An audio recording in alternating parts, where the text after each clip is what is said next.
Blackwood House presenta. Están escuchando la conferencia de Mark Zuckerberg, CEO de Meta. Pause WhatsApp video call. There we go. Uh-oh. Well, let's see what happened there. That's too bad. I don't know what happened. Okay, there's the actual video call. All right, I'm just gonna pick that up with my neural band. This is, it happens. Yeah, let's, what do you think? Let's just go ahead and... Pause WhatsApp video call. All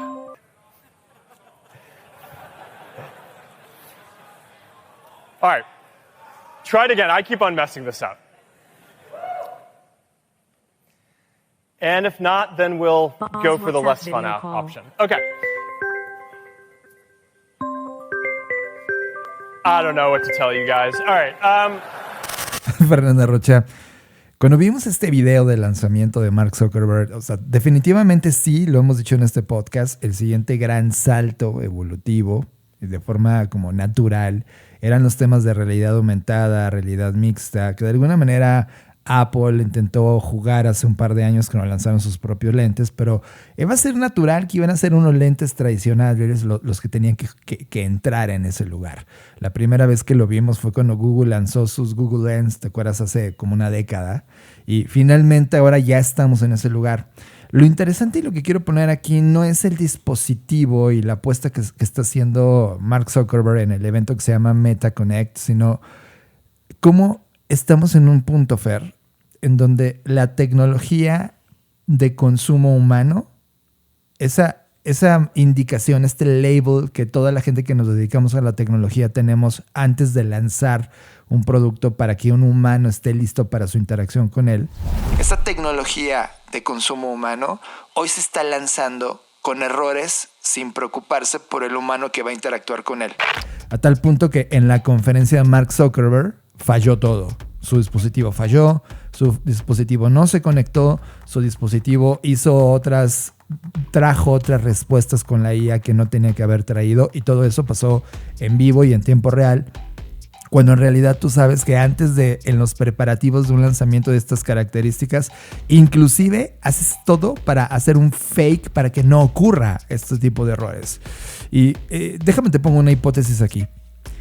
Hace varios meses en distintos viajes en distintos lugares de América Latina, cuando hablan de cómo la IA está evolucionando y de cómo jugadores como OpenAI se adelantaron a un Google o se adelantaron a un Meta o a un Apple, honestamente les digo, es que no se adelantaron, es que ellos se dejaron adelantar. Y la razón era una. Durante más de década y media estuvimos tú y yo analizando todos los proyectos que había en Google, en Facebook, en Apple sobre inteligencia artificial, también en Microsoft. Y cada uno de esos proyectos de IA, Fer, fallaban. La razón por la cual no lanzaban al mercado es porque todo lo que había dentro de IA era incontrolable en ese punto. La tecnología no estaba disponible y ellos mismos no entendían por qué la IA cometía estos errores. Y de los errores hablo desde que daba resultados que no eran correctos hasta que la IA desarrollaba sus propias IAs. Le hace de manera como sensacionalista. Desarrollaba otras IAs. Y eso no le gustaba nada al programador original. Ese tipo de errores, más decenas de más, era lo que estaba pasando al interior de los laboratorios de cada una de estas compañías.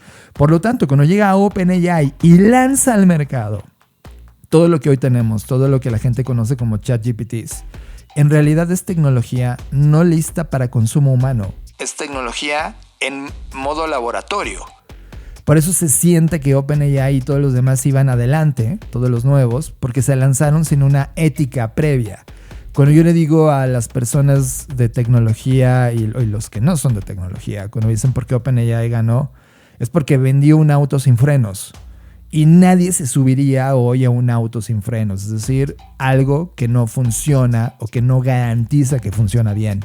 Y de alguna manera todas estas grandes compañías de tecnología, los Google, los Microsoft, los Facebook, etcétera, decidieron no dar el salto de lanzar sus IAs por el miedo a que fueran castigados en la opinión pública y que de alguna manera algún error catastrófico provocara algo enorme que tumbara la percepción del mercado hacia estas compañías.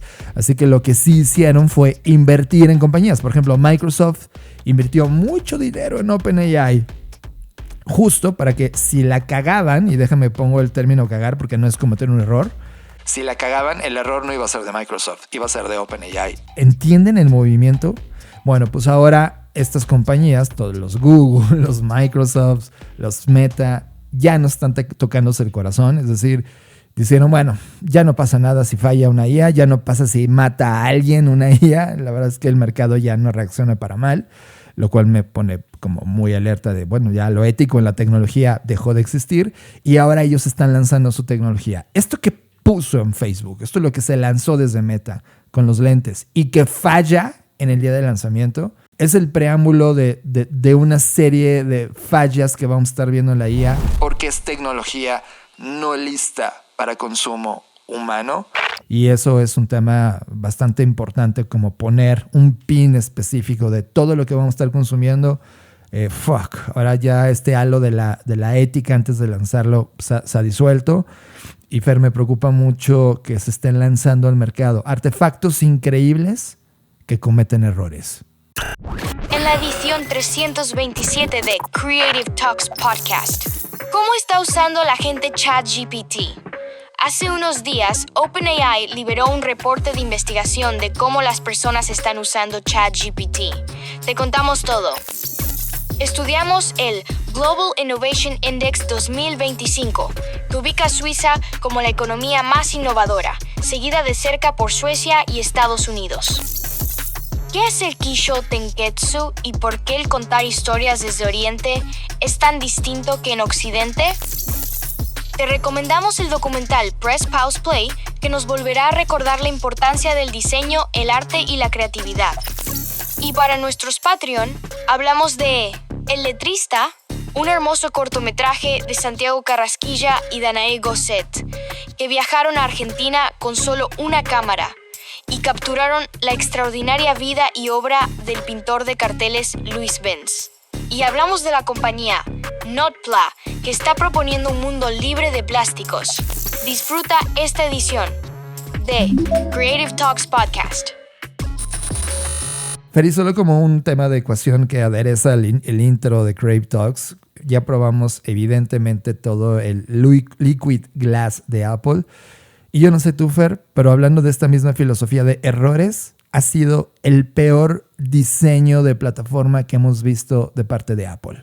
Yo estoy muy, no diría que molesta, pero decepcionada, esa es la palabra, del cambio que hicieron. La verdad es que yo había visto previsualizaciones de diseño que otros diseñadores como que estaban poniendo en la mesa de así yo me imagino todo este glassformism, ¿no? Como esta cristalización de aparentar ciertos botones y que tuvieran ciertas reacciones, y todas esas propuestas que eran especulativas porque eran proposiciones o propuestas de diseñadores dando su punto de vista, me parecen 1000 veces más atractivas que lo que terminó siendo la realidad.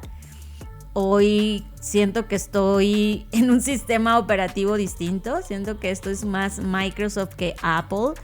Y creo que al final del día, cuando rascamos y vemos al interior, pues tiene mucho sentido porque los diseñadores, o sea, de cepa, digamos, que estaban en Apple ya no están, ¿no? Se han quedado los ingenieros y, perdón, yo entiendo que la ingeniería es parte de las grandes disciplinas necesarias para que las cosas ocurran, pero se ve esto que más hecho por un ingeniero que por un diseñador. Y eso le quita la esencia a quienes somos usuarios de Apple. ¿Por qué estamos con Apple? Sabemos que Apple no es el mejor sistema, no tiene las computadoras más robustas, o sea, entendemos eso. Como usuario de Apple lo sabes, pero estás en Apple porque es un gran diseño en todos los aspectos. No solo me refiero al empaque del producto, sino dentro del producto hay un gran diseño, bastante intuitivo, y siento que eso se está comenzando a romper. Lo cual me preocupa, no porque me preocupen las empresas de los millonarios, ni porque esté defendiendo aquí ninguna marca, sino me preocupa porque nos habla de un estado en estas grandes compañías que al final del día, queramos o no, marcan ciertas tendencias y marca un estado de dónde está el día de hoy el diseño. Y si bien esto ya lo han dicho otros diseñadores y referentes en el campo, pues pareciera que el diseño desde hace tiempo está estancado en repetir lo mismo y lo mismo y lo mismo. Y eso es a mí lo que realmente me preocupa, ¿no? Que no hay una proposición distinta, no hay una posición distinta al diseño, sino que quisieron hacer algo que desde mi punto de vista no mejora la experiencia. Es mucho más personalizable en algunos aspectos, sí, pero esa personalización no es impecable y creo que eso nada más es muestra de los tiempos que estamos viviendo, ¿no? Ya nadie se toma el tiempo de hacer las cosas y para mí eso es lo preocupante. En el mundo de la tecnología sabemos que todo va muy rápido, etcétera, pero el mundo de la tecnología va trabajando por periodos anticipados. O sea, este sistema no lo hicieron ayer, pero pareciera que sí. Pareciera que no se tomaron el tiempo de realmente investigar, de proponer, de prototipar y que solo lanzaron al mercado, como tú estabas diciendo en el intro del podcast, pues algo que tenía que salir y que aunque no estaba terminado o apto para su consumo, pues ahí les va y luego vamos recuperando en la marcha a ver qué pasa. Siento igual, a tal punto, Fer, que la gran mayoría de personas que dimos el salto a este sistema operativo en todas las plataformas, eso fue para tablets, para teléfonos, para computadoras de escritorio, pues ahora estamos preguntándonos cómo dar un salto atrás. Y justamente Apple no tiene salto atrás. La única que tiene salto atrás son las computadoras que no estaban listas para el salto y ahora son muchísimo más valoradas que las computadoras actuales. Lo que está pasando con el diseño y la tecnología no lista para consumo humano. Estás escuchando Creative Talks Podcast. Creatividad, innovación, diseño, negocios y futuros. Tenemos una agenda brutal de contenido. Solo quiero dejar en la mesa que estoy muy emocionado de una cosa que no pudimos probar porque adivinen qué, falla.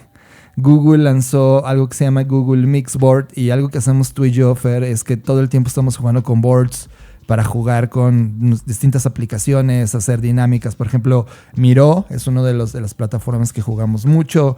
Mural fue de las plataformas que jugamos también. Y a través de Miro, por ejemplo, a mí me gusta lo gráfico, me gusta cómo puedo catalogar cosas, poner visualmente algún tipo de llenar un canvas, por ejemplo, para alguna clase. Uso demasiado Miro. Y la llegada de Google Mixboard, así como se vende, es como jugar con todo eso, todo lo que hace Miro, todo lo que hace Mural, pero ahora aderezarlo con todo el editor de imágenes de IA que tiene Google y con toda la plataforma de Google. Ahora, quiero poner este Google Mixboard, que seguramente cuando tú escuches el podcast vas a querer jugar. Pues sin duda, a la hora que nosotros nos metimos, pues fallaba. O sea, esto está dentro de Google Labs. Se entiende que Google Labs es un área pública de Google donde publican algunos de los proyectos que todavía están en fase de beta, es decir, todavía no es tecnología lista para consumo humano, pero es tecnología que estará lista y con base en las interacciones que tienes tú en cada una de estas plataformas o de estas betas, pues Google va aprendiendo y tomando decisiones de mejora hacia ese producto en particular. El que estén apostando hacia Mixboard y aderezado con estas capacidades de inteligencia artificial generativa, pues Fer, creo que esto cambiaría el juego. No puedo decir cómo me fue porque no funcionó a la hora que nosotros nos metimos.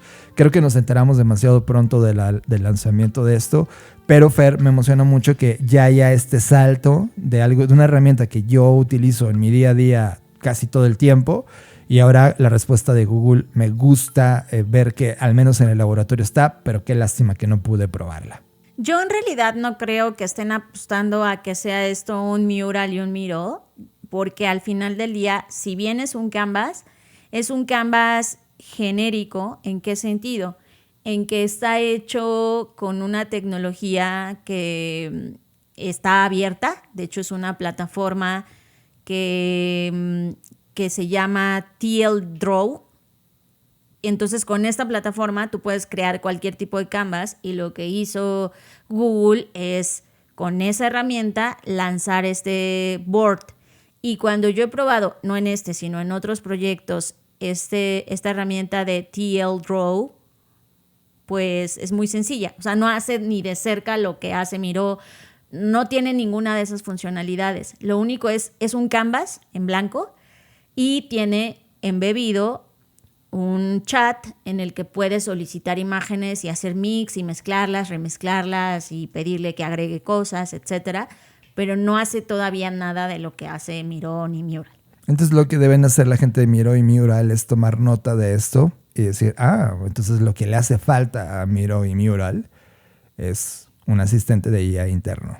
Si bien ahora mismo Miro, por ejemplo, ya ha incorporado herramientas de inteligencia artificial que te ayudan, por ejemplo, a ordenar stickers o estos post-its que están dentro del tablero, no tiene todavía como una opción, sobre todo visual o a nivel gráfico, en la que te ayude a mezclar conceptos. Pero yo creo que pronto lo tendrán. O sea, la verdad es que son herramientas bastante potentes. Y en el caso de Mural, la verdad es que ya tiene mucho que no lo utilizo.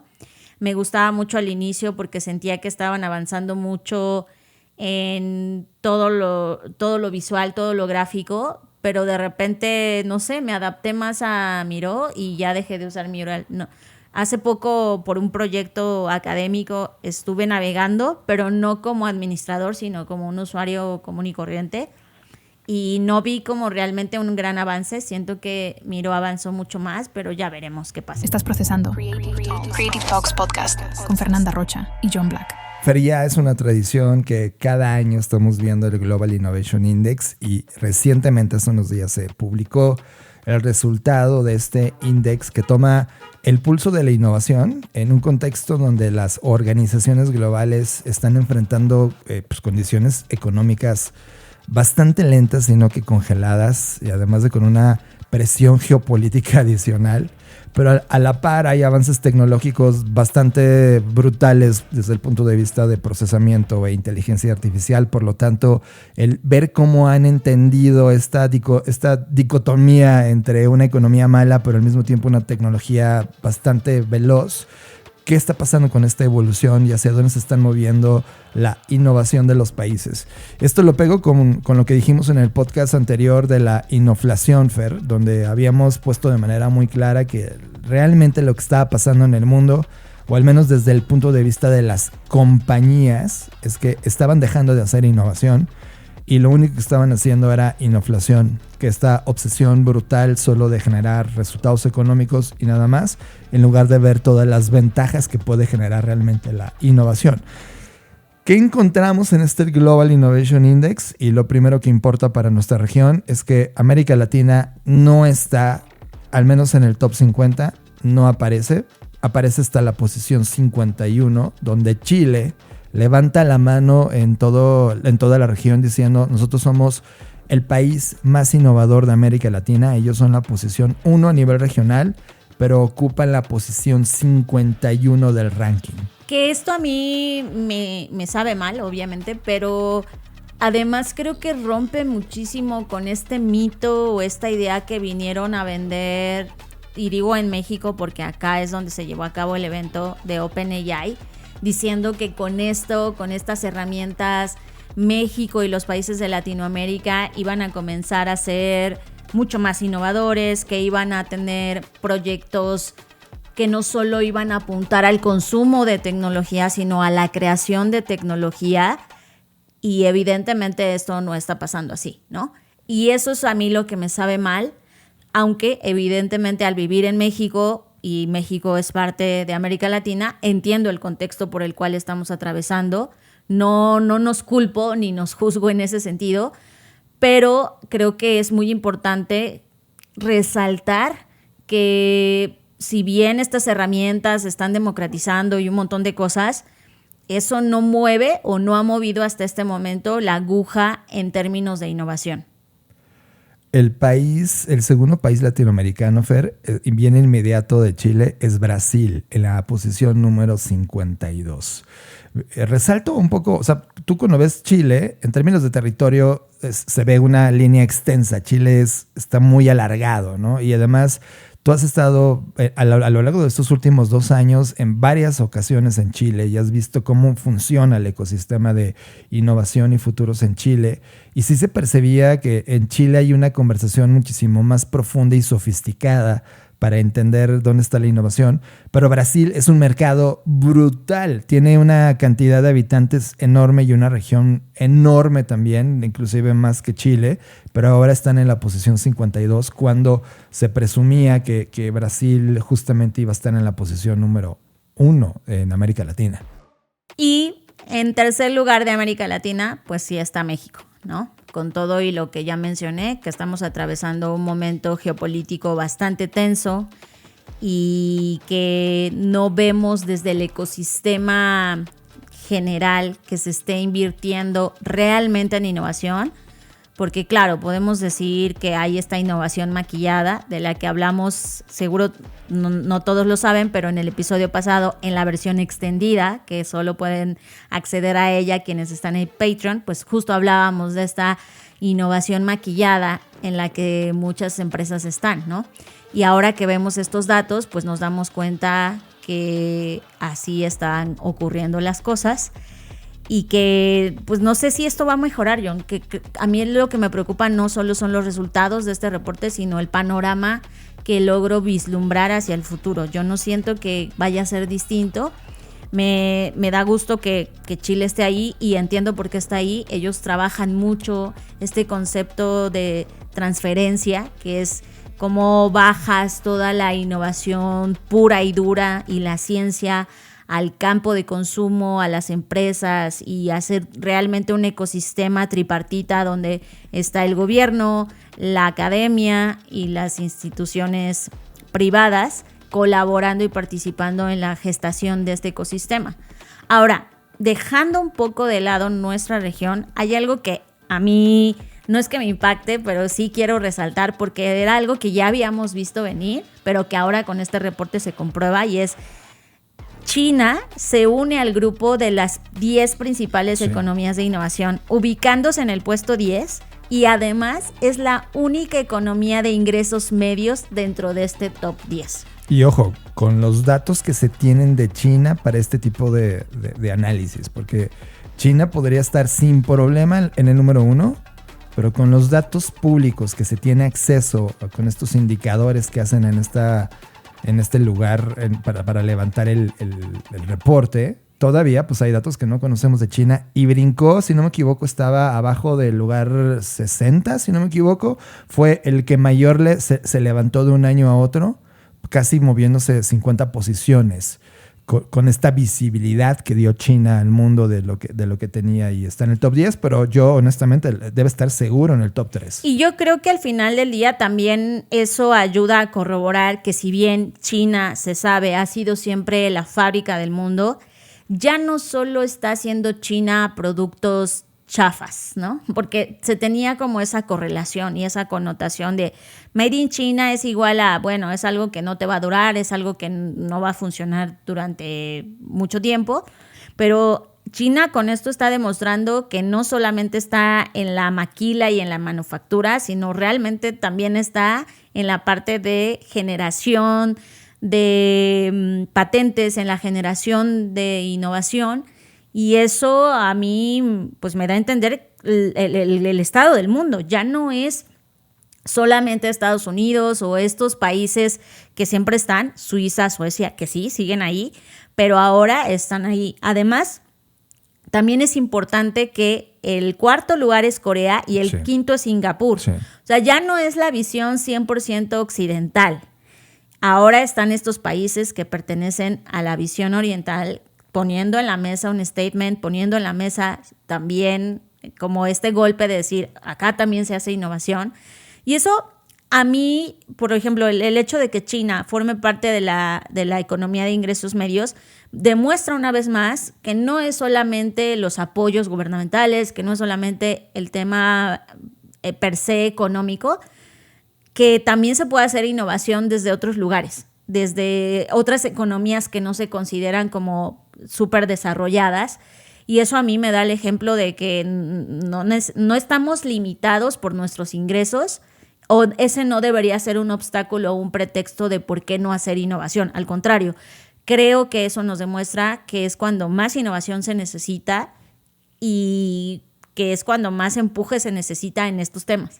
Algo que me sorprende, Fer, en este top 10, ya que te metiste ahí y yo ahorita quiero regresar de nuevo a América Latina, que esté Suiza y Suecia en el 1 y 2, ¿no? Y que no esté Estados Unidos, pese a que ellos tienen el motor más agresivo de innovación, al menos así se siente en las relaciones públicas, así se siente en la manera en cómo se percibe Estados Unidos como este motor de innovación, al menos desde el punto de vista tecnológico y de las compañías que están liderando la conversación, no esté en la posición número 1, sino que esté Suecia y Suiza en la número 1, Suecia en la número 2.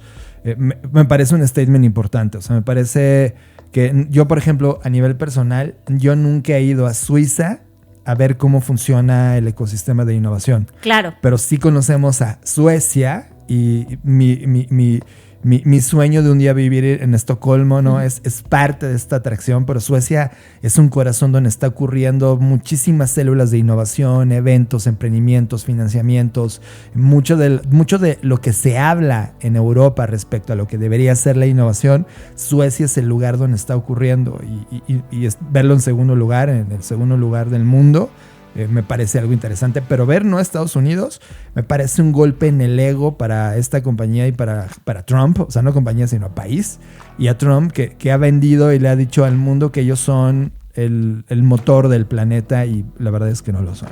Para América Latina, Fer, la cuarta posición regional, aunque ocupan el número 68, es Uruguay y no me sorprende. O sea, de repente los uruguayos hacer este país tan pequeño en términos de habitantes, ¿no? Es muy pequeño comparado con un Brasil, pero oye, son el cuarto lugar global.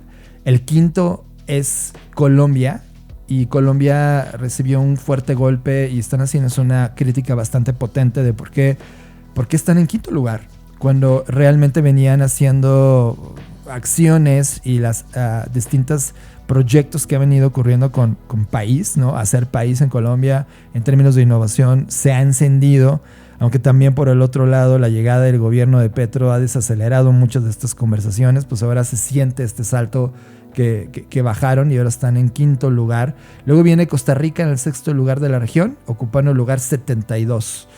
Son países latinoamericanos que de alguna manera nos dejan entender dónde estamos como región y saber que estamos o sea, no figuramos en el top 50 como región, dice mucho de las cosas que tenemos que hacer y hacia dónde podríamos aprender rápido cómo sí están haciendo las cosas.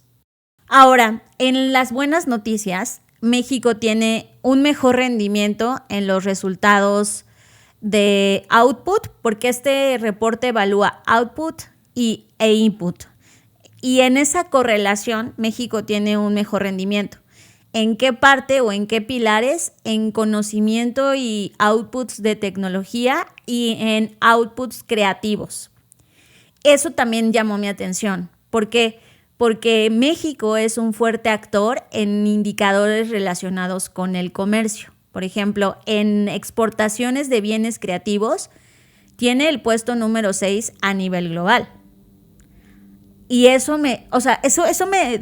requiere un análisis mucho más profundo, pero eso me deja entender que también sí está viendo el talento y esta parte que sea más exportación, pues nos dice como de claro, no estamos encontrando en esta parte sobre todo de outputs creativos un mercado dentro de nuestro propio país a tal grado que tenemos que exportarlo. Y eso me habla a mí del estado actual. Muchas personas con las que he conversado, de hecho ahorita tuve una sesión en la mañana con un par de personas en Colombia y esas personas en Colombia decían, yo tengo mi éxito a mi compañía, no es en Colombia, siendo colombianos, sino exportándolo a otros países de Latinoamérica. Claro.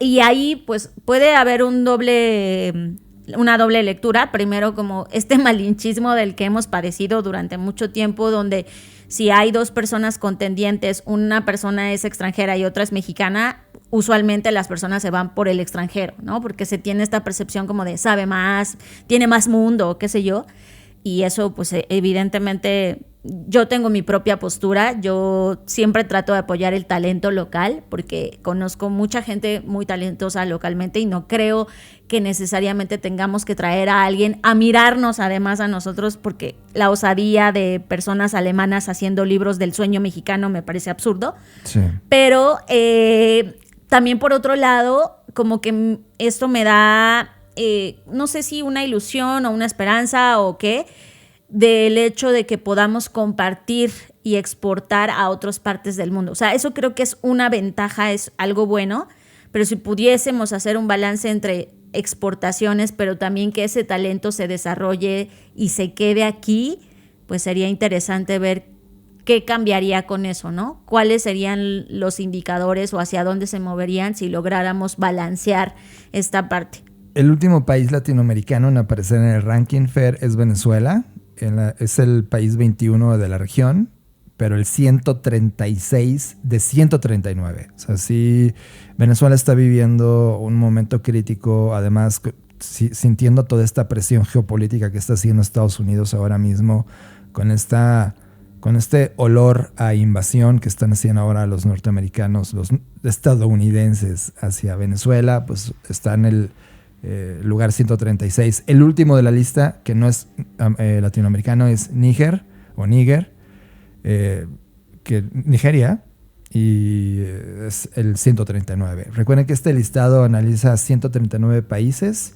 Lo que hace es que analiza distintos estados desde el momento de cómo está la inversión en capital de riesgo, cómo está la inversión, cuál es el crecimiento moderado de esta inversión de capital de riesgo, la inversión en investigación y desarrollo, que le siguen llamando I+D, pero en realidad es que ya le estamos llamando distinto a este I+D, los avances económicos, los avances en tecnología e IA, que es lo que está en la agenda ahora mismo, y computación cuántica, en un mundo donde la innovación está en una encrucijada. Ahora mismo todos, y como lo pone este documento, estamos tratando de autodefinir desde la postura de las compañías que integramos en un país nuestra actividad económica e intelectual, qué es innovación y cómo esta innovación se puede implementar al interior para generar una nueva también definición de valor. Y creo que este ranking, Fer, es como hacer un escaneo rápido a un paciente llamado planeta y cómo están sus países que lo integran a cada uno de estos estados, para entender dónde está el entendimiento de qué es innovación y quién es quién en este ranking. Ahora, algo importante que también quiero mencionar, que para mí es relevante, es la primera vez que Ciudad de México y México entra por primera vez en la clasificación de los 100 principales clústeres de innovación del mundo, debutando en el puesto número 79. Claro, también Sao Paulo está ahí, ¿no? Y no vi nada en Colombia, por ejemplo. Y esto, por ejemplo, a mí me dice, claro, que en los países, en particular en México, Ciudad de México sigue siendo el centro neurálgico donde se mueven las cosas. Y eso para mí también nos habla de, yo no sé, en mi caso particular y desde mi perspectiva, yo no sé si en el futuro quiero seguir viendo esto. O sea, y no me refiero a yo soy de Ciudad de México y no me refiero a que esté mal que Ciudad de México esté acá, que felicidades, qué bueno que debuta en esta posición. Pero yo me pregunto si más bien el futuro tendría que tratarse de cómo se descentraliza la innovación, porque creo que eso es también uno de los grandes problemas con la innovación, ¿no? Que solo ciertos lugares, ciertas ciudades concentran todo el poder y el resto de estados, ciudades que también tienen el potencial, pero que quizás no es por no estar al centro, simplemente por posición geográfica, no se benefician o no pueden explotar al máximo sus hubs de innovación. Y eso a mí realmente me preocupa porque yo he visto que hay muchísimo talento en el norte del país, en el sur del país, no solo en el centro, y eso a mí me dice, híjole, ¿qué tenemos que hacer para que se descentralice en este sentido? Ahora, creo que es importante porque mencioné lo de los inputs y los outputs, que rápidamente lo decimos cada vez que hablamos del reporte, pero que le demos un repaso de qué evalúa específicamente este reporte. Este reporte organiza 78 indicadores y los aglomera o los agrupa en 7 pilares. Y el primero es instituciones. Instituciones se cuenta como insumo. y aquí evalúa el entorno institucional, regulatorio, empresarial, calidad regulatoria, estado de derecho que rodea el sistema de innovación. Segundo, capital humano e investigación. Esto también se considera como insumo y aquí mide la educación basado principalmente en la prueba PISA.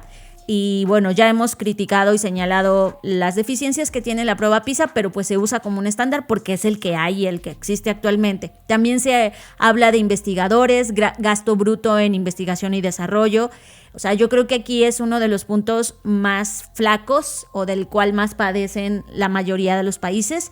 El 3 es infraestructura, también es insumo y aquí cubre todo lo que se conoce como TIC o tecnologías de la información y la comunicación, el acceso a estas TIC, la infraestructura en general, desempeño logístico y también la sostenibilidad, el uso de energía baja en carbono, por ejemplo. Sofisticación del mercado también es el cuarto elemento de insumo, mide el crédito, la inversión, la capitalización, los acuerdos, el capital de riesgo, la escala del mercado, etc. En el quinto está sofisticación empresarial, que también se considera como insumo y aquí evalúa a los trabajadores del conocimiento, los vínculos de innovación, publicaciones entre investigación pública e industria, colaboración universidad-industria, absorción de conocimiento, que es aquí donde les digo que Chile está muy avanzado en esta transferencia de conocimiento, transferencia de innovación. Y hay dos últimos indicadores que estos se consideran outcomes, o grupos de indicadores, y aquí está resultados de conocimiento y tecnología, que aquí mide la creación de conocimiento y aquí es donde entra la creación de patentes, artículos científicos, el impacto en el conocimiento, que es crecimiento de la productividad laboral, y la difusión del conocimiento, que aquí habla de exportaciones de alta tecnología. Y finalmente los resultados creativos, que este también es un outcome. Y aquí cubre los activos intangibles, por ejemplo, valor de marca, marcas por origen, bienes y servicios creativos, exportaciones culturales y creativas y la creatividad online o digital. Y aquí habla de dominios, GitHub Commits y como todo este tipo como de, outcomes creativos digitales abiertos que se propagan hacia otras redes y con otros fines. Entonces, cuando ves, para mí es importante mencionarles esto porque cuando ves aquí cómo se evalúa, pues ya puedes comprender por qué tu país está o no en tal posición. Yo creo que en el caso, por ejemplo, que hablábamos de Colombia, no creo que esté mal en la parte de los outcomes, pero quizás ahí la deficiencia viene, al igual que en México, en el capital humano, en la investigación, en la infraestructura, en la sofisticación del mercado, ¿no? Etcétera. Entonces, estos diferentes rubros, por eso a mí se me hace uno de los índices más valiosos en el esfuerzo que se hace por medir, porque no solo contempla, hay otros reportes de innovación que solo contemplan como la correlación que hay entre patentes e inversión. Pero acá está evaluando otros factores que desde mi punto de vista también son interesantes, también son importantes y que sí al final del día terminan impactando en qué tanta innovación se genera, y no solo por lo que tú decías, John, sobre qué significa innovación, sino también nos permite entender la inversión que se hace en ciencia e innovación, el progreso tecnológico, la adopción de la tecnología y el impacto socioeconómico, que para mí es el ciclo completo de la innovación, en donde no solo empieza la inversión e investigación, sino que al final esa innovación tiene que generar un impacto socioeconómico, y no solo para una compañía o para quien hace la patente, sino para el ecosistema en el que se desenvuelve. Y es por eso que cada año tomamos este reporte y lo analizamos. Y además solo dejo en la mesa este esfuerzo que hace el OMPI, porque toda esta publicación está impulsada por el OMPI. El OMPI es la Organización Mundial de Propiedad Intelectual. Me gusta cómo ellos entienden la propiedad intelectual, y además ahora en un debate sobre qué hacemos con propiedades intelectuales ahora que están siendo destrozadas desde el punto de vista de la inteligencia artificial.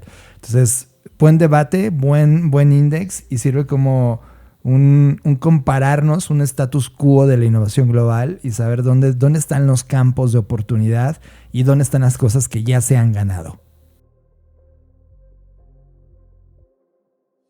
Estás procesando Creative Talks Podcast. con Fernanda Rocha y John Black. John, y pasando a otro reporte y con esto que mencionaba sobre el uso de la inteligencia artificial, bueno, pues esto sí, en estos días se publicó un reporte y aquí quiero mencionarlo con pincitas porque es un reporte hecho por OpenAI diciendo cómo se utiliza ChatGPT. Y lo menciono porque es como un padre hablando de su hijo, ¿no? Claro, ¿Qué va a decir? Mal, sí. ¿Qué va a decir? Pero más allá de eso, démosle el beneficio de la duda y digamos, vale, sí nos estás diciendo la verdad. Creo que a mí lo que me pareció más interesante, pues sí, definitivamente es la penetración que ha tenido el uso de ChatGPT. Y aquí quiero poner 3 ejemplos antes de irnos a los datos del reporte. Recientemente tuve que hacer un viaje y me di cuenta de una cosa. La mayoría de personas que estaban en el traslado y estando en sus computadoras, pues ya se sabe que yo soy una chismosa y que siempre que viajo no dejo de aprovechar la oportunidad de espiar qué hace el mundo, qué está haciendo, qué está pasando. Veo sus celulares, sus computadoras, me asomo a sus conversaciones. Así que un día tú estás al lado de mí, ten seguro que te estoy espiando. Esa es la razón por la cual si tú te acercas a Fernanda Rocha tiene en sus pantallas ese no te puedo ver. O sea, tiene una protección que solo es capaz de verse cuando estás de frente al dispositivo y no de lado. Porque ella hace lo que se está protegiendo es que por ella supuesto, pues como un hacker sabe las cosas de hacker, ¿no? Bueno, pero ¿a qué voy con esto? Que yo vi en las computadoras de las personas que trabajaban y aquí obviamente mi estudio es con muy poquitas personas y no es representativo, pero el 100% de las personas que vi que estaban trabajando con su computadora estaban usando un asistente, ya sea ChatGPT o Claude, en su mayoría ChatGPT. Y eso para mí fue como una señal, ¿no? Un indicador. Luego, en una sesión en la que tuve que dar clases, pues ya las personas ya usan ChatGPT como si usaran Google. O sea, ya es como, este es mi buscador, este es mi navegador y aquí yo busco la información. Y tercero, también vi a padres con hijos jugando con ChatGPT. Y aquí para poner un ejemplo más y lo logren visualizar, este era un padre con su hija y el padre le había tomado una fotografía a la hija y estaban jugando con ChatGPT a ponerle filtros. Así, por ejemplo, la niña decía, papá, ponme unos lentes naranjas grandotes. Y entonces ya el papá pedía a ChatGPT que lo hiciera y le mostraba y la niña obviamente se sorprendía de verse ahí en ese resultado, ¿no? Y así, que ponme un sombrero, que ahora yo estoy en la cocina y ahora estoy haciendo tal cosa. Y así es como estaban interactuando. Eso me llamó mucho la atención. Y que platicamos a tu llegada, Fer, y empezamos a hablar sobre el futuro de las memorias sintéticas, ¿no? Que eso da para el siguiente episodio de podcast. Dejemos esa conversación pendiente. Pero ¿por qué les cuento todo esto? Que más allá de los datos que voy a decir, yo personalmente en la vida real ya he visto esta gran penetración y dije, claro, ya está en todos lados. Y efectivamente, ChatGPT pasó de este lanzamiento que tuvo en aquel noviembre de 2022, que ya parece muy lejano, a tener 700 millones de usuarios activos semanales, y estos datos de julio del 2025. Eso representa, para que nos demos una idea, alrededor del 10% de la población adulta mundial. Este volumen de mensajes ha alcanzado 2.5 mil millones por día. Eso equivale más o menos a 29,000 por segundo. Ese es el nivel de interacción que se está teniendo y evidentemente esto demuestra que es el crecimiento más rápido de cualquier otra tecnología digital reciente, ¿no? Se les dijo cuando tú eres un poquito escéptica en este último dato de qué tan rápido iba a ser adoptado, pero es real. A tal punto, por ejemplo, que Google ya perdió el 25% del volumen de búsquedas. Google ya lo perdió porque la gente, como tú lo dices, Fer, está utilizando ChatGPT. Y el 25% es una estimación pequeña porque lo que hicieron fue agarrar los datos de los últimos 6 meses hasta junio y reportarlo. Lo que está pasando ahora y lo que va a pasar, pues evidentemente eso llevó a Google a poner a Gemini en los resultados de búsqueda y enfrentar un problemón. Porque Google ya tenía acuerdos con multiplicidad de medios y plataformas de contenidos que al colocar Gemini y haciendo estos resúmenes, en lugar de la gente no va a visitar ya no esos da sitios. clic. Entonces ahora ya hay 0 clic. Y toda esta gente que estaba esperando tráfico de Google, pues no solo cayó el 25%, hay indicadores que cayeron hasta el 80-90% del tráfico de esas plataformas, lo cual significa una ruina total para esas plataformas que distribuyen el contenido. O sea, esto que está pasando con ChatGPT, realmente en términos de adopción, yo no había visto en ningún momento de la historia humana una adopción tan veloz de una herramienta. Ahora, esta es la parte donde no les creo tanto. ¿Y por qué no les creo tanto? Y de verdad, igual estoy pensando muy mal. Pero me llama mucho la atención que en el uso, porque principalmente el reporte aborda cómo se usa ChatGPT, no mencionan tanto el tema de la interrelación parasocial. O sea, no mencionan que la gente está usando ChatGPT en términos afectivos, en términos de una relación más allá de hablar con un chat. Que ahí te pongo, yo sí he estado cazándolo y el propio Sam Altman había dicho hace un par de meses que 1 de cada 4 usuarios ya tienen una relación. Exacto, yo conocí ese dato dicho por su propia boca y ese dato no lo veo reflejado como acá. Que lo borraron. Por ¿no? eso dije, como... qué raro, ¿no? Bueno, pero ¿qué sí está reflejado acá? Basémonos en lo que ellos mismos dijeron. El gran porcentaje, que es que está dividido en micro porcentajes, pero el gran porcentaje, que el mayor es 18%, es personas que están buscando información específica. O sea, como quiero saber puntualmente una cosa, una pregunta. Lo que antes usaban con Google, Con ¿no? Google. Que cuando lo comparas 18% y 20%, pues 25. Más o menos tiene una correlación, ¿no? Pero no les voy a decir todo esto, sino más bien me quiero enfocar en cómo ellos lo agruparon. Ellos agruparon las actividades o los principales temas de conversación en 3 niveles. El primero es orientación práctica, o lo que ellos llaman practical guidance. El segundo es escritura, todo lo que tiene que ver con ayúdame a escribir escribir un correo, escribir es todo lo que sea escribir. Y la tercera, la búsqueda de información, que todos estos 3 representan entre el 77 y 80% de todos los mensajes. O sea, la suma de estos 3, orientación práctica, escritura y búsqueda de información. La escritura es el uso más común en la parte del trabajo, más o menos el 40% de los mensajes laborales, sobre todo para editar, corregir o traducir un texto existente, más que para crear desde cero. La programación representa solo 4.2% de los mensajes, es decir, ayúdame a programar o programa tal cosa, todo lo que tiene que ver con programación, es este porcentaje tan pequeñito. Eso me llamó la atención.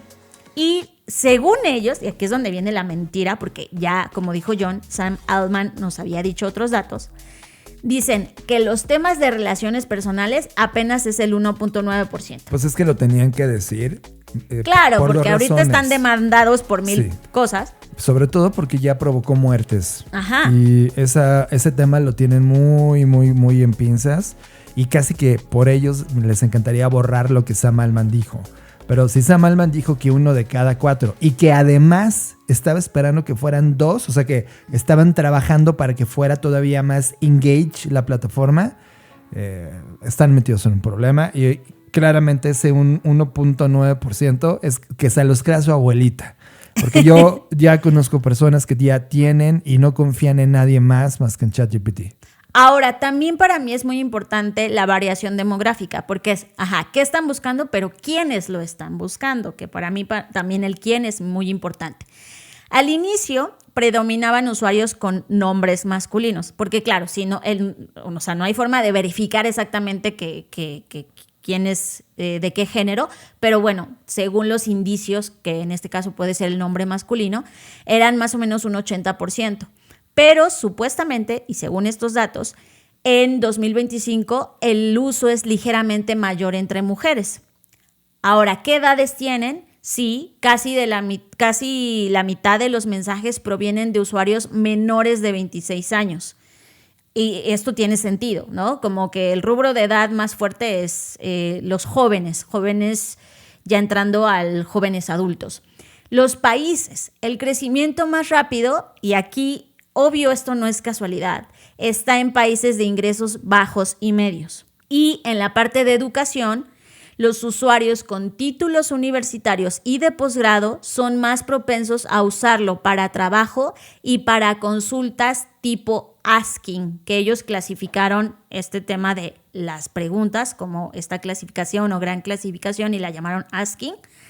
Pues eso es. Entonces, aquí, ¿de esto qué me dice? Bueno, que si ya se equilibró, espero que sí, que sí haya, que estos datos sean reales y que ya haya más participación de las mujeres, pero evidentemente la edad sí determina mucho por temas quizás de alfabetización digital, por temas del acceso per se, aunque tiene su versión gratuita.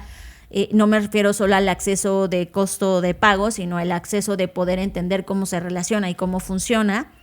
Y también esta idea de que, o no idea, más bien este dato, que está en países de ingresos bajos y medios, porque tienden a ser los países que son más, y voy a decir esto horrible, pero son más fáciles de impactar o manipular en cierto sentido, ¿no? O sea, como de usa esto y te va a cambiar la vida, pues es más fácil a que lo hagas con otro grupo de personas que a lo mejor tienen un pensamiento crítico mucho más desarrollado y dicen, igual sí lo voy a usar, pero con cuidado. ¿No? Que en mucho sentido es la correlación de adopción que sucedió en social media. Sí, totalmente. Es idéntica. Entonces, el negocio para estos países, por eso ahora que lo pusiste en este podcast, fue la razón por la cual OpenAI hizo el evento en México y no en ningún otro lugar de América Latina, es porque clasificamos en ese lugar. Sí. Ahora, algo que no viene en este estudio, o al menos veo que no están, o al menos están haciendo como un washing sobre el tema.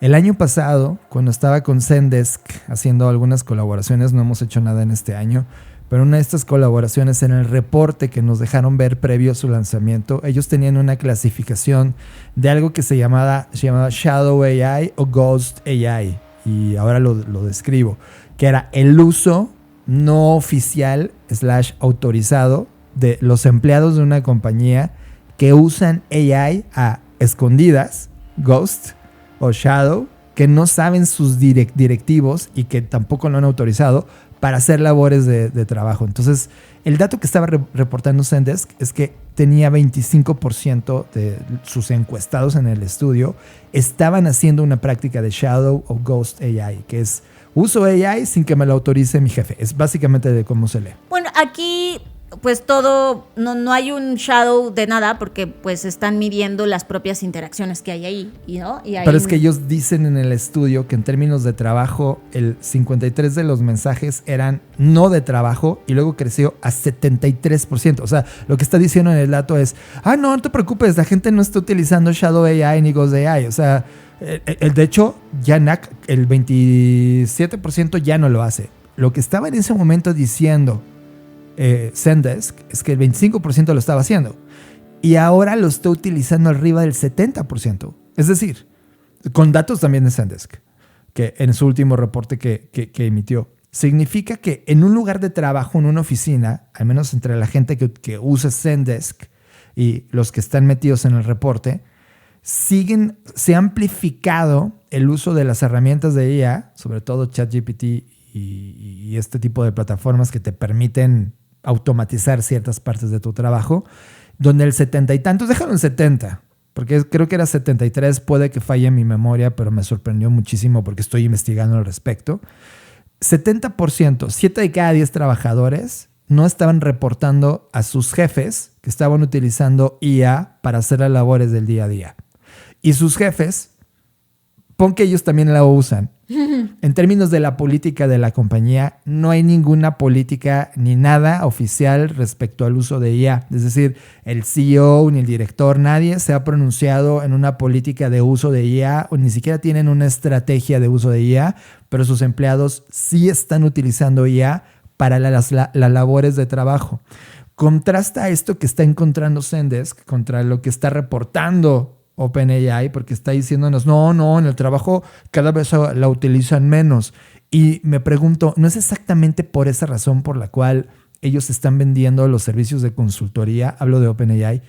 Es este doble discurso, por un lado escondiendo que no hay ningún problema con las relaciones personales y por el otro no hay ningún problema con las relaciones laborales. Me hace levantar la ceja de manera muy dudosa sobre qué están intentando lavar o ocultar con estos dos datos que están descendiendo de acuerdo a este estudio de OpenAI. Pero el dato del trabajo de OpenAI, ¿cuál es? En 2024, el 53% de los mensajes eran no laborales. 53.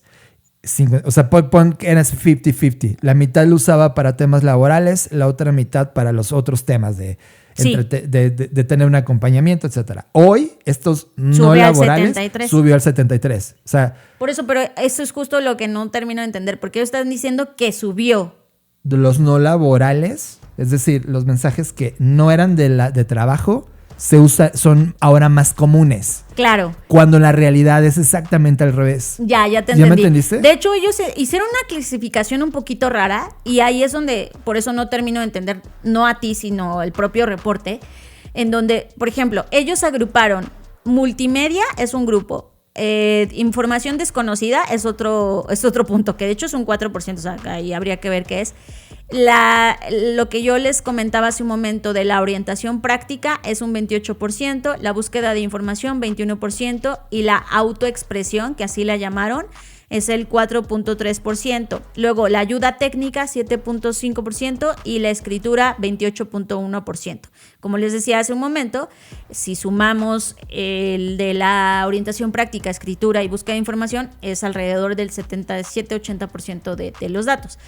Que yo me pregunto, o sea, ¿no todo eso tiene que ver con el trabajo? Exacto, posiblemente, ¿no? Exacto. Pero bueno, ya entendí tu punto. Ahora, dentro de esta subclasificación hicieron otra clasificación que al final lo sintetizaron en 3 rubros: asking, doing y expressing, que sería preguntar, hacer y expresar. Que son intenciones del usuario. ¿Cierto? Ajá. Y estas intenciones, el 49% es de asking, pedir información, consejos, guía. El 40% de doing, delegar tareas concretas, escritura, código, tablas, todo esto. Y expressing, que es expresión personal sin intención productiva. Eso. Y este es el 11%. Sin expresión. O sea, yo cuando veo esto, Fer, es como, ¿qué están ocultando? ¿Por qué no están presumiendo la adopción del trabajo de las personas? ¿Qué es lo que no quieren comunicar que sí está pasando? Ya, entiendo perfecto. Ahora, me llamó la atención, y esto es lo último que voy a hablar de este reporte, un elemento que decía calidad de interacciones. Y yo, ¿cómo calculas o cómo evalúas la calidad de interacciones y con base en qué? ¿Cuáles son tus criterios para decir que las interacciones son buenas o malas? Porque me di cuenta que tenía un dato que decía que en 2025, es decir, en lo que va de este año, las interacciones buenas, y lo pongo entre comillas, superan en 4-1 a las malas. Y yo dije, ¿y cuáles son las buenas y cuáles son las malas? ¿Y tú cómo sabes cuáles son buenas y cuáles son malas? Claro. Pues resulta que para hacer esta clasificación usaron un clasificador que entrenaron en un modelo de lenguaje que analiza la respuesta posterior del usuario dentro del sistema de conversación. Esto quiere decir que el modelo detecta si en el siguiente mensaje hay señales de satisfacción, por ejemplo, gracias, perfecto o etcétera, o insatisfacción cuando el usuario dice esto no sirve, esto no es lo que pedí, o si no hay una evidencia clara. Y con base en eso categorizaron good, bad y unknown, que sería bueno, malo y desconocido. Y eso me llamó la atención. Dije, no sé si eso realmente es un indicador de interacciones buenas o malas. Claro. Ahora, dales el punto válido. Dales el punto válido. Pues como, órale, va. Si están catalogando 4-1, sí, que significa las buenas... que tenemos 5 en total. 4-1, 5. Hay 5. De los 5, 4 según ellos son buenas, 1 es malo. Significa que en esa categoría el 20% de todas las respuestas que está produciendo su plataforma es mala. Lo cual lo lleva al punto 1 con el cual abrimos este podcast.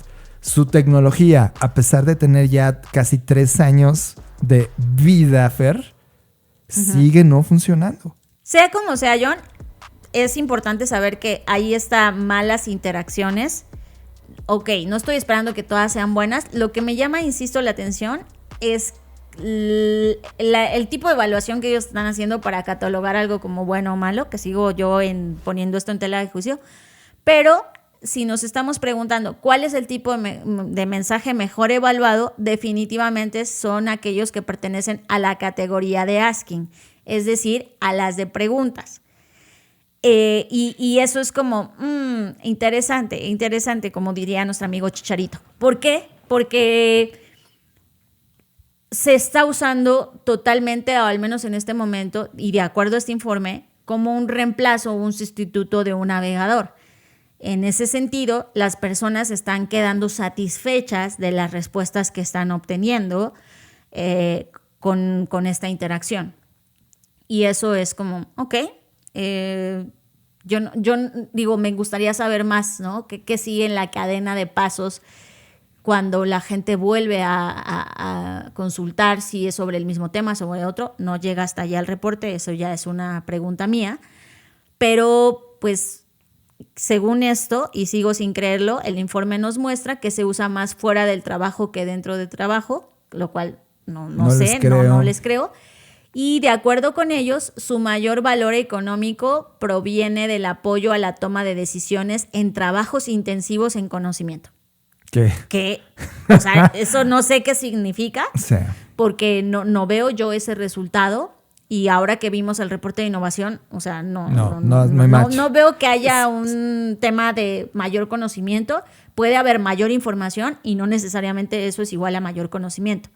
Ahora, lo que sí, pues es que evidentemente este impacto está siendo global, está siendo a diferentes niveles y no coincido en lo que ellos dicen de que esto está reduciendo las brechas de género y edad. ¿Cómo mides eso? O sea, ¿qué? ¿Solo porque ya te consumen más personas de cierta edad? Yo siento que eso es un proceso de cascada que ocurre con cualquier tipo de tecnología. Así es. Y no necesariamente es porque ya se está democratizando nada. Ahora, ¿a mí qué me dejan estos datos? Pues creo que, y sobre todo, insisto, en la calidad de interacciones, yo me hice una pregunta y dije, bueno, ¿es porque la gente realmente está quedando satisfecha o porque está quedando agotada? ¿A qué me refiero con eso? En otro informe estaban haciendo una evaluación de qué tan agotada termina la gente en las interacciones no solo con ChatGPT, sino con este tipo de asistentes. Y las personas decían que terminan exhaustas en estas interacciones porque como que era como un hoyo o un agujero negro en donde empiezan a interactuar haciendo una pregunta. Y es tanta la información que te da y como tantas las referencias que tú quieres como, sí, buscar y darle clic a todo y encontrar, y que la gente estaba terminando como agotada a tal grado que ya no se acordaban cuál había sido la pregunta original, ¿no? Y esto me llamó la atención. Dije, o estamos aceptando estas respuestas ya para no hacer como más esfuerzo. Por eso a mí me llama la atención al final el tema de la calidad de las interacciones, porque ¿qué es calidad y cómo evaluamos realmente que las interacciones son buenas o malas? Y no es más bien el cansancio del usuario o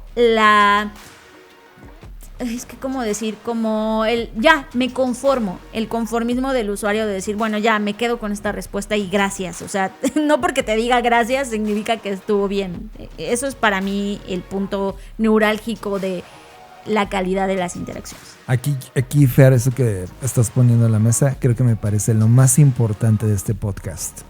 Déjame me explico. La IA, como cualquier tecnología, tiene una gran maldición. No es que nos va a conquistar, sino que depende del usuario para poder activar un resultado.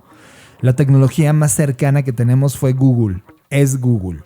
Cuando Google llega, sí está bajo nuestras manos, bajo un clic, bajo una búsqueda, la información del mundo. Sí lo logró Google. Tenía a su disposición la digitalización de todos los contenidos que importaban para un humano. Sin embargo, dependían de lo que ese humano pedía en esa ventana, en esa ventanita de texto que tú ponías para buscar, para obtener un resultado. Con el tiempo, al inicio cuando Google y todos los buscadores salieron, las búsquedas eran increíblemente interesantes. Eran conceptos avanzados. Google cada año hacía un Google Search donde ponía que estaban buscándose en distintas partes del mundo. Hoy los Google Search decayeron porque en lugar de estar buscando cosas sofisticadas se convirtieron en una pasarela de términos muy cuestionables, ¿no? Y Google en varios estudios, que después se encargó de no publicarlo más y de hacer que todo esto se borrara, nos arrojaba que la humanidad estaba cayendo en la capacidad de hacer preguntas. La IA y estos ChatGPTs y todas las plataformas donde tú eres el primer punto de acción, donde tú haces y solicitas algo, la IA está, como te había dicho, totalmente maldecida porque depende de la calidad de la pregunta de ese ser humano. Lo que pones en la mesa me parece fundamental para el futuro de esta plataforma, Fer, y seguramente Sam Altman, yo no lo había pensado, Sam Altman debería de tenerlo ahora en su agenda ahora mismo con todo su equipo.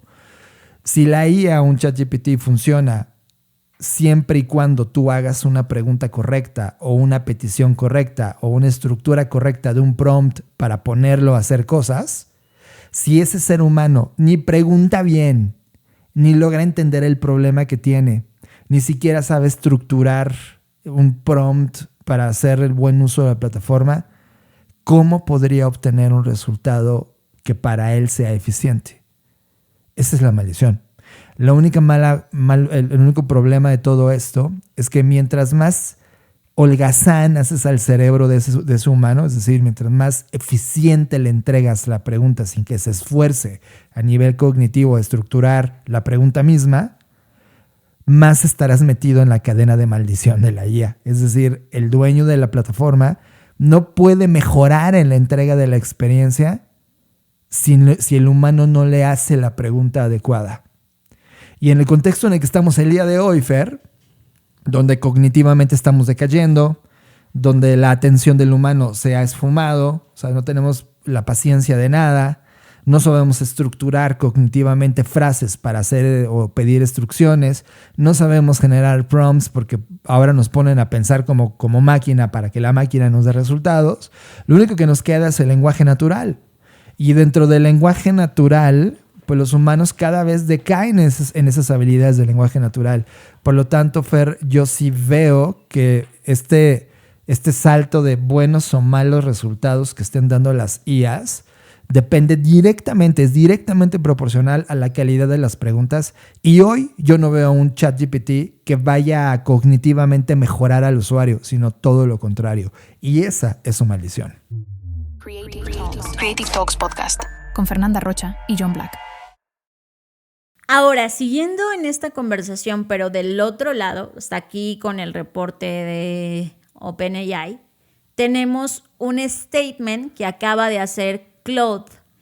Claude publicó un video que ahorita, John, quiero que vayas y le des clic y lo veas. Y de hecho, si quieres, lo voy a poner acá en mi pantalla.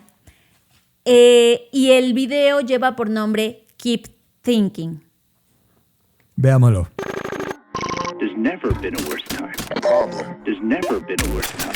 Problem. There's never been a worse time. Problem. There's never been a worse time. Problem. There's never been a worse time. Problem. There's never been a worse time. Problem. There's never been a worse time. There's never been a worse time. There's never been a better time. A better time to have a problem.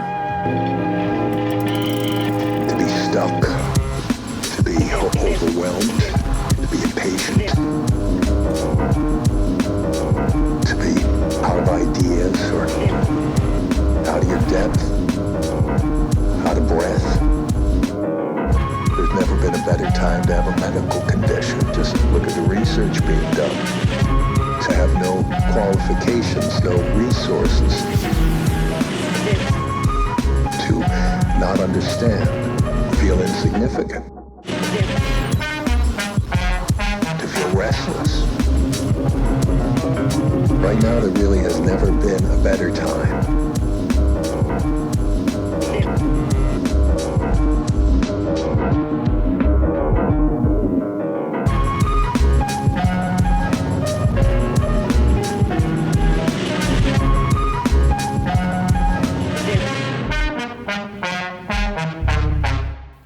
Acabamos de ver, ustedes evidentemente acaban de escuchar este video que se llama Keep Thinking, que me parece como un statement a los que Apple hacía hace 20, 30 años con el Think Different.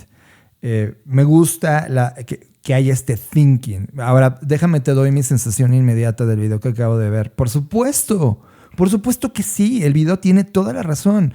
El problema es que nadie nos está enseñando a pensar. O sea, desde las primeras críticas que hablábamos sobre la IA, antes de que llegara ChatGPT, nosotros ya estábamos hablando de esto profundamente, llevábamos 5 años haciéndolo, de lo importante que es potenciar tus capacidades cognitivas y por lo tanto la creatividad humana La creatividad humana involucra estas preguntas, la creatividad involucra estas exploraciones, estas manifestaciones artísticas que luego haces en un proceso y que la conviertes en diseño y el diseño resuelve un problema y el problema lo llevas al performance y con eso lo potencias a futuro. Con esta naturaleza del pensamiento humano, cuando llega una herramienta como la IA que te permite todas estas preguntas profundas, potenciarlas, estamos realmente hablando de una aumentación de la humanidad, el human augmented, que como concepto un francés había hablado de esto hace más de una década.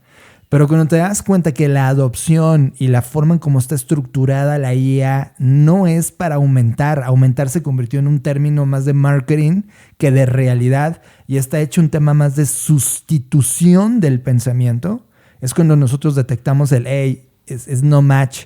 Y me gusta que por un lado, o sea, me emociona que el Keep Thinking de Claude, es Anthropic, ¿verdad? Sí, Claude es de Anthropic. Esté de alguna manera diciendo, a ver, Keep Thinking, ok, quiero verte. Es como, ya pusiste. Sí, no el quiero keep que thinking. solo, que ese iba a ser justo mi punto. O sea, a mí como mensaje comunicacional y como campaña, es como, sí, me hace lógica y me hace sentido. Pero yo no sé si este discurso se sostiene en el uso de la plataforma, ¿no? Ahora, yo no estoy criticando esto desde el desconocimiento. Yo soy la primera persona en usar las herramientas, en explorarlas. Me he descargado todas las herramientas que se pueden descargar. He usado todas las que están en línea. Tengo mi propio servidor montado. O sea, no es algo que yo les esté diciendo desde el desconocimiento de, pues quién sabe cómo funcionan, pero yo siento que están mal. No es desde ahí. Es desde la práctica, con estudiantes, con colaboradores. O sea, hemos estado explorando muchísimo todo el potencial. Y lo que yo me doy cuenta en los procesos ya de uso, sobre todo con estudiantes, y cabe mencionar que mis estudiantes son personas adultas porque doy clases solo a posgrado, me doy cuenta que les cuesta mucho saber para qué pueden usar la IA. O sea, por eso quería contrastarlo con los resultados de OpenAI, que ya pusimos en tela de juicio si son reales o no, pero que solo lo estén usando para escribir, para buscar información, la verdad es que es un nivel, y se entiende porque estamos empezando, ¿no? Pero es un nivel muy básico que yo creía que con el uso de la IA ya veníamos de otro, digamos, de una aproximación y una digitalización previa. Yo creía que con el uso de la IA lo que más se iba a poner acá, pues iban a hacer otras cosas de creación más que de buscar información. Es que esto es lo que me preocupa, Fer. Sí. Esta es la primera ola de adoptadores tempranos de la IA. Ajá, y lo están usando como si nos hubiéramos reseteado y nos hubiéramos vuelto al día 1 de Internet. Sí, pero espera, en el día 1 de Internet había cosas muy interesantes. Y yo esperaba que con esta primera oleada de IA, esas cosas interesantes emergieran y que luego iba a llegar la masa. Y entonces todos esos indicadores iban a caer. Porque eso es lo que nos pasó con la tecnología. Los primeros momentos de Internet fueron exquisitos. Y luego la masa. Y dije, bueno, a ver, con la IA va a pasar lo mismo. No se siente nada exquisito.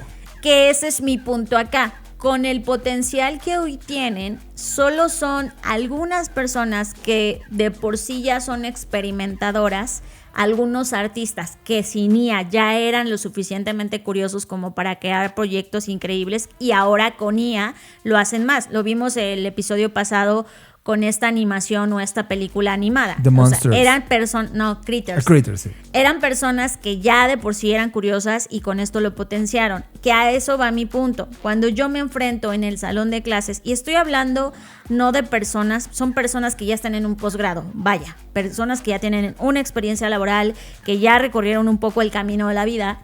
Y aún así, con todo y eso, cuando se enfrentan a la herramienta, no saben qué hacer con ella. Y siempre es como, no sé, fuera de hacerle un prompt y una pregunta, no saben qué más hacer. Y esto lo cierro con lo siguiente. Hace unos días tuvimos una sesión de laboratorio de storytelling en Black School y se trató sobre las historias, ¿no? Entonces nosotros desarrollamos una herramienta con inteligencia artificial para ayudarles a comprender el arco narrativo, que es una herramienta esencial en el diseño de historias, y ahorita voy a hablar de eso más adelante. Y la gente se sorprendía muchísimo de cómo habíamos hecho eso, cuando eso está al alcance de cualquiera, y desde mi punto de vista es una herramienta, la verdad es que muy escueta en ese aspecto. O sea, no es que haga mil cosas ni mil maravillas, simplemente te explica una historia en un arco narrativo, que ese arco narrativo no me lo inventé, ya tiene su historia.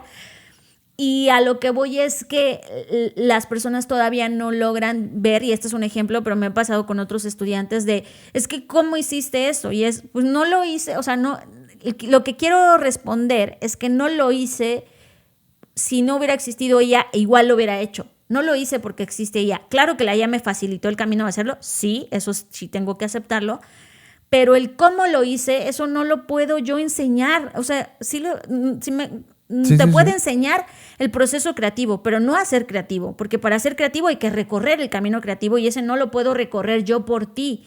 Yo te voy a decir, igual con mi curso de Obsidian, es que uno de los mensajes que recibí como retroalimentación, y que ojo, no estoy en contra de la retroalimentación y por eso están abiertos los canales de retroalimentación, porque para nosotros es importante enriquecer la experiencia. Pero me entristece mucho que el principal mensaje de retroalimentación sea es que Fer no nos compartió su Obsidian. Es como, caramba, despierta, eso te toca a ti. O sea, yo no te puedo compartir mi Obsidian, no porque sea una persona egoísta o porque no te lo quiera compartir. Primero, porque es muy privado. Yo en mi Obsidian tengo cosas que a lo mejor no quiero que todo el mundo sepa. Primero por eso. Pero segundo, porque, o sea, ¿tú crees que al tener mi Obsidian, qué? ¿Ya te vas a convertir en Fernanda? No se puede. Yo no te puedo como por ósmosis decirte, como ya te compartí mi Obsidian, ya tú vas a poder hacerlo igual. No. Si tú no te apropias de la herramienta, en este caso Obsidian, pero en otros casos inteligencia artificial, si tú no te apropias de la herramienta con tus propios procesos y alcances creativos, nadie lo va a poder hacer por ti. Ni yo como profesora, ni nadie, ni aunque viniera del cielo la deidad que quieras, no lo va a poder hacer por ti. Y eso es lo que no estamos entendiendo con el uso de la herramienta. No estamos entendiendo que no es la herramienta, sino tus habilidades creativas puestas y dispuestas para combinar eso como un elemento más del proceso creativo. Ese es mi punto con todo esto que estoy hablando. Tienes toda la razón. Y es lo que hemos dicho de manera... Es que esto ha sido episodio tras episodio cada vez que hablamos de ella, llegar a estas conclusiones. Mira, a mí me preocupa una cosa, Fer, de todo esto, quitando la IA a un lado. Si los humanos el día de hoy no son capaces de leer un texto, o sea, agarran un libro y no pueden extraer las ideas centrales, no pueden siquiera conectar las ideas. Por lo tanto, su pensamiento crítico, su pensamiento analítico, es más, su lectura de comprensión. Fer, hoy me siento en un desierto. ¿Qué pasa cuando ven, en lugar de un libro, qué pasa cuando ven una serie, Fer? ¿Qué logran entender de las series? Cuando hablan estos universos narrativos donde está conectada o sea, simplemente ver una serie compleja de ciencia ficción que requiere conocimientos de física, de tecnología, para conectar por qué funcionan las cosas como funcionan en la narrativa. ¿Qué logran entender ellos? Me preocupa mucho, porque ese es el nivel. Y ojo, estoy hablando desde un punto de vista de adultos también, Fer. O sea, yo lo veo en los adultos que entrenamos. Pásame la fórmula, Fer. Pásame la 1, 2, 3. Pásame top 5 de cosas que tengo que hacer sin esfuerzo. Pásame el menú simplificado, la cosa simple para solo copiar y pegar. Y cuando yo veo un mensaje en LinkedIn donde, tengo el último prompt para hacer X cosa, y veo cientos de miles de mensajes de pásamelo. Es de... ¿Ya abandonamos? La pregunta, ¿ya abandonamos? O sea, nuestro pensamiento crítico es ya abandonado, nuestro pensamiento analítico, nuestra lectura de comprensión y por ende nuestra capacidad creativa de hacer estas conexiones, ¿ya la abandonamos? Mi pregunta es sí. Más bien mi respuesta es sí. La razón es no le interesó al sistema educativo provocar estas cosas. No le interesó unir estas cosas. Y ahora que estos adultos ya crecieron, seguimos entrenando bajo el mismo modelo a los humanos que ahorita son jóvenes. Y no vemos ninguna intención de cambiarlo. Y si eso no cambia, y si a nivel individual tú no lo percibes como un cambio y no lo pones como una prioridad, la IA va a ser aplastante. Y ese es mi miedo más brutal. Y lo dije desde el número 1 cuando hice una exposición pública sobre la IA. Y dije, lo que va a hacer la IA, por un lado va a eficientar todo el tema industrial, sin duda. Pero por el otro lado, nos va a dar más placer y entretenimiento y nada más. Y ese es mi miedo más grande. Que lo que ya vimos con las redes sociales, lo que ya provocó las redes sociales en la humanidad, que fue absolutamente negativo, esto lo llega a exponenciar porque no tenemos el más mínimo intención de ni siquiera criticar nuestro consumo diario de medios o los contenidos que estamos haciendo, verlo de manera crítica.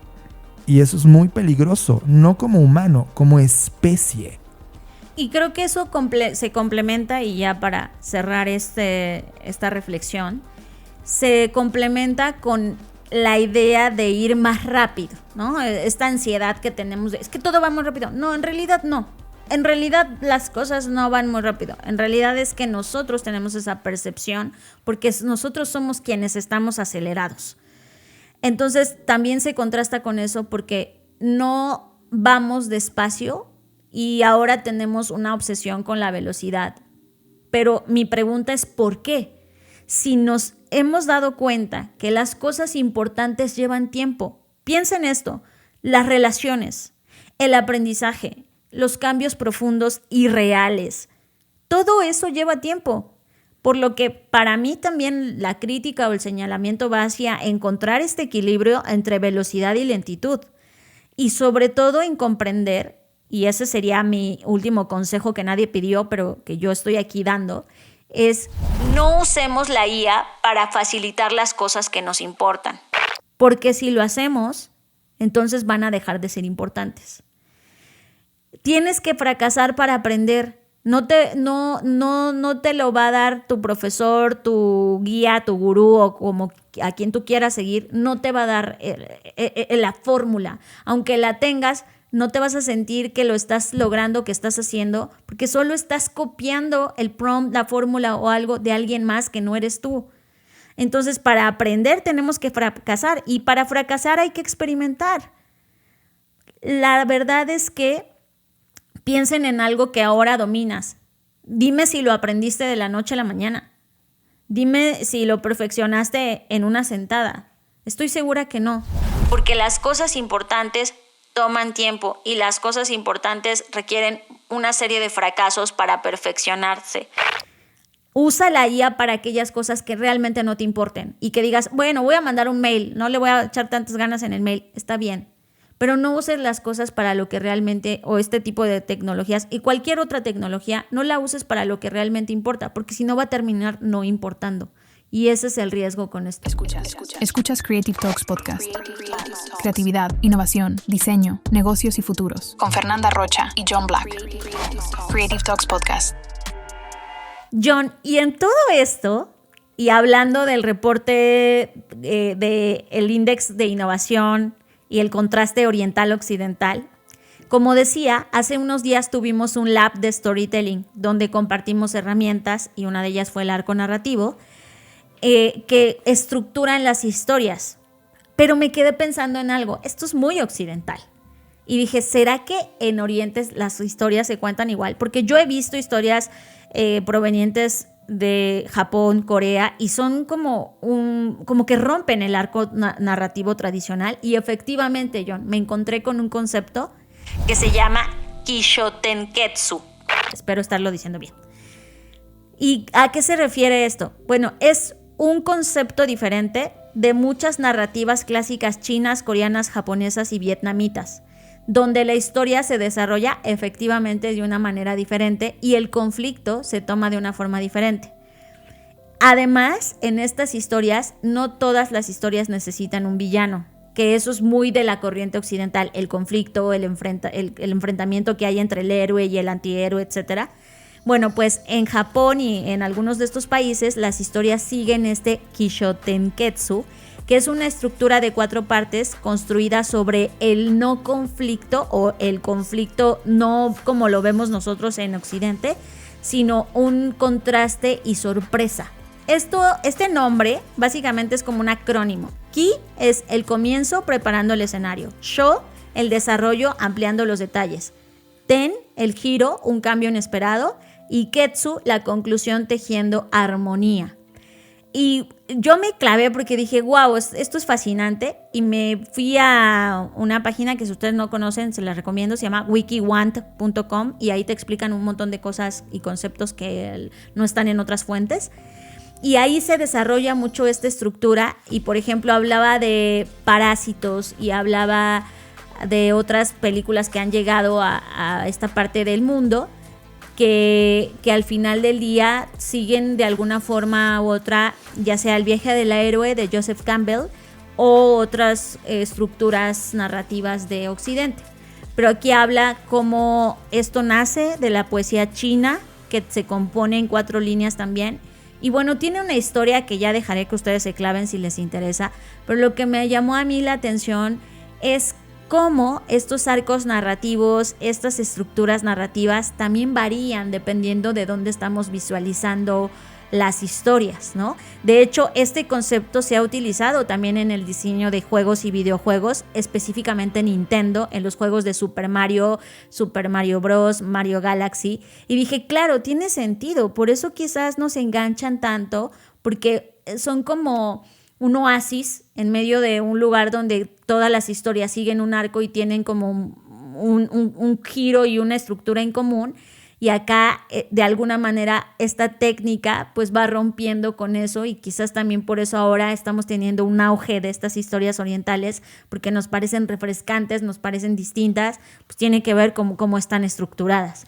Y me parece valioso traerlo como este contraste de nuestro pensamiento occidental y cómo se estructuran historias en otras partes del mundo. Mientras hablabas, decía, cierto, Fer, tienes toda la razón. En este año en particular he estado leyendo bastante de pensamiento oriental, ¿no? Historias orientales. Y se me vino a la mente un libro que ya habíamos platicado aquí. ¿El de Uketsu? El de Uketsu, sí. El de Uketsu, el Strange Pictures, que me parece una fascinada de estar leyéndolo, y acaba de lanzar el nuevo que ya lo tengo en mi lista, es Strange Houses, que tiene esta estructura, o sea, cuando lo pienso, tiene esta estructura y es fascinante. Los que quieran saber más de Uketsu y el libro Strange Pictures, dejen un mensaje en este podcast y les doy una sorpresita que tengo para ustedes. Estás conectado a Creative Talks Podcast con Fernanda Rocha y John Black. Creative Talks Podcast. Fer, ya llevamos 1 hora y 20 minutos de este podcast. O sea, ya pasó, tenemos que cerrar. Pero no quería cerrar sin dar un par de recomendaciones. Y contrario a todo lo que hacemos, que todo lo que hacemos en este podcast es porque ya lo probamos, ya lo vimos, ya lo jugamos, etc. Hay una cosa que no hemos visto, pero quiero apostar por ella. Se llama The Long Walk. Es un thriller distópico. La vimos cuando... ¿Qué película estábamos viendo en el cine, Fer, y vimos el corto? No me acuerdo. Una de amor, una romántica. Creo que estábamos viendo. No, era de terror. Era la de Warren. La última de los Warren. Que no se la recomiendo para ir a ver el cine. Esperen a que llegue a su televisión. Pero vimos el corto de The Long Walk, que no quiero decir nada de esto. Solo si ves The Long Walk en el cine, no dudes en comprarte ese ticket. Es una novela de Stephen King. Ya con eso te estoy diciendo un poco de dónde va. Creo que fue su primera novela que escribió, si no me equivoco. A los 19 años. Fue la primera que hizo. Y la teoría va de esto. Un grupo de personas salen a correr, tipo Forrest Gump, ¿no? Así de que no paran. A caminar, porque por eso se llama The Long. Y se trata de que de todo ese grupo solo va a sobrevivir uno. Y para sobrevivir hay que caminar. Tienes que ser el último que está vivo caminando. El planteamiento es brutal. Cuando ves el cortometraje, el trailer, es de wow. Y yo sin verla en este momento estoy deseando ya, no sé si ya está en el cine ahora Ya, mismo. de hace tiempo, de hecho ya se va a ir. Fuck, de hecho, no se lo pierdan, The Long Walk. No estuvo en tantas salas. Es que es muy, muy puntual. Es una historia que, Fer, ahorita mismo en este podcast ya no puedo más. No voy a postproducirlo, voy a ir a ver. Me voy al cine, adiós. Lo siento, tenemos vida. Es brutal, la quiero ver, estoy en este momento enganchado. Segunda cosa, en la semana estuve viendo un poco de mi pasado, un poco de los contenidos, porque honestamente se los digo, o sea, hay una enshitificación de todo en este momento. Enshitification es un término que hizo que todos los contenidos que tenían esta profundidad, pues ahora se volvieron simples. Y yo me siento intoxicado en la enshitificación de todo. Y viendo un poco del pasado y las cosas que me importaban, se me vino a la mente y vino en mis archivos un documental que se llama Press, Pause, Play. Press, Pause, Play. Es un documental de 2011 que exploraba todo lo que estaba pasando con la revolución digital que venía explorando de finales de los 90s, luego tuvo este reviente de burbuja y luego por ahí de los mediados de los 2000s volvió a emerger. Pues 5 años después de esa emergida se hace este documental de Press, Pause, Play, que es una película dirigida por David Borsky y Victor Kohler. Eso es un documental brutal. Cuando me puse a verlo nuevamente, pude ver a artistas, músicos, autores, pensadores, abarcando disciplinas desde cine, música, literatura, fotografía, animación, para hablar sobre qué significaba la creatividad en un momento donde Internet estaba emergiendo a una velocidad brutal. Ese momento que les decía que era exquisito de Internet. Cuando lo ves, y la verdad, velo, ya es un documental que está gratuito, Press, Pause, Play. Cada minuto invertido en ese documental vas a sentir un déjà vu con lo que está pasando hoy con la IA, solo que la IA no tiene nada exquisito. Y vas a entender el vacío de humanidad que estamos teniendo en este momento desde el punto de vista tecnológico y que no estamos viendo emerger, pese a que es la tecnología más importante de adopción en la historia de la humanidad. No está siendo igual en la correlación, en la calidad y exquisitez de productos creativos o de ideas creativas o hipótesis o discusiones creativas como sí lo hubo con Internet. Ese hueco, esa falta de humanidad la vas a poder detectar en Press, Pause, Play, pero al mismo tiempo te vas a refrescar la mente de cosas que ellos hablaban en el documental, que estaban percibiendo como artistas y que ahora, a más de una década después de que se hizo este documental, ya década y media casi, vas a ver todas esas visiones que tuvieron, cuántas se cumplieron, cuántas se hicieron realidad y cuántas ya perdimos. No porque la hayamos perdido, porque la olvidamos, sino porque otra tecnología sustituyó esta exquisitez. Les digo más el nombre, Press, Pause, Play. Está disponible tanto en LinkedIn, como en YouTube, como en Vimeo. ¿Qué tal en LinkedIn? Y honestamente es una locura. Y producto de este documental me estuve clavando, pero esto ya no lo hablaré más. Por ejemplo, hay entrevistas que le hacen específico a personas. Una de ellas es Jer Leonard, que es un reconocido futurista, que es conferencista internacional, escritor, humanista alemán, y escribió algo que se llama Data is the New Oil. Y ahí pusieron como las entrevistas íntegras, porque en el documental tuvieron que editarlas y cortarlas, pero hay entrevistas íntegras como la de él, que la volví a ver íntegra y demonios, es una aproximación a, güey, los humanos de ese 2011 teníamos una capacidad creativa que hoy suena ya en el olvido, Fer, y se siente nostálgico. Press, Pause, Play son de los contenidos que definitivamente necesitas refrescar. When humans make stuff, we tend to make interesting things. In the olden days of 30, 40, 50 years ago, people didn't make things. So people would go to photography exhibits, people would go buy records, and there were professional artists. And now everybody's a photographer, everybody's a filmmaker, everybody's a writer, everybody's a musician. It's great for the music environment. Anybody can make it. It's pretty interesting. You're going to have a lot more creativity rising to the top. That's a reality. It's an unfortunate reality.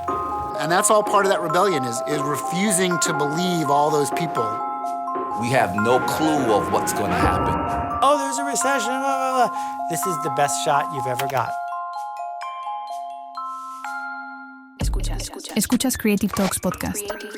Creatividad, innovación, diseño, negocios y futuros. Con Fernanda Rocha y John Black.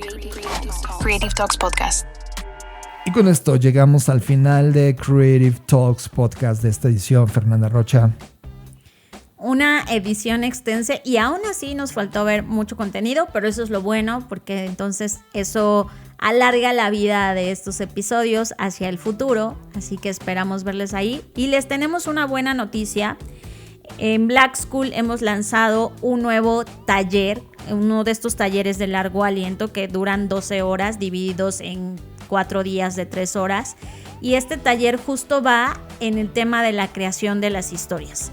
El taller se llama Narrativas Aumentadas, Storytelling más Inteligencia Artificial. Y este es un taller para todas aquellas personas que quieran contar mejor sus ideas, crear historias memorables y potenciar su voz, ya sea en la creación de contenidos o si están escribiendo algo o si están simplemente experimentando cómo comunicar mejor. Evidentemente amplificado con el uso de herramientas de inteligencia artificial, como ya se dijo acá, no como una sustitución, sino como una aumentación de nuestra creación de historias, donde, por cierto, estoy pensando incorporar un ejercicio con esta nueva estructura narrativa que acabo de aprender de Oriente. Vamos a jugar y vamos a ver ahí, pero principalmente vamos a ver estructura narrativa, data storytelling, narrativa aumentada y presentaciones y pitch. Va a haber una presentación final, o sea, este es un proceso en el que te vamos a llevar de 0 a 100 y va a haber una presentación final para que puedas aplicar todos estos conocimientos, ya sea a tus proyectos personales o profesionales.